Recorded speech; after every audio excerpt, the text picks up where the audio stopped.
परभणी जिल्ह्यातील जिंतूर एमआयडीसी परिसरात अवैध रेती वाहतुकीवर मोठी कारवाई.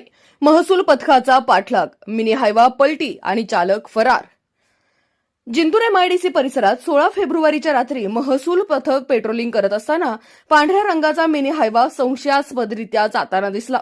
पथकाने पाठलाग सुरू करताच चालकाने वेग वाढवून वाहन क्रिकेट ग्राउंडकडे वळवले. मात्र वळणावर नियंत्रण सुटल्याने मिनी हायवा थेट सिमेंटच्या वीज खांबावर धडकून पलटी झाला. अपघातानंतर चालक अंधाराचा फायदा घेत घटनास्थळावरून फरार झाला. वाहनाची तपासणी केली असता त्यात अंदाजे 3 ब्रास अवैध रेती आढळली. पोलिसांनी सुमारे 10 लाख रुपयांचा मिनी हायवा आणि रेती जप्त केली आहे. या प्रकरणी चालकाविरुद्ध भारतीय न्याय संहिता आणि महाराष्ट्र जमीन महसूल कायद्यानुसार गुन्हा दाखल करण्यात आला असून फरार आरोपीचा शोध सुरू आहे.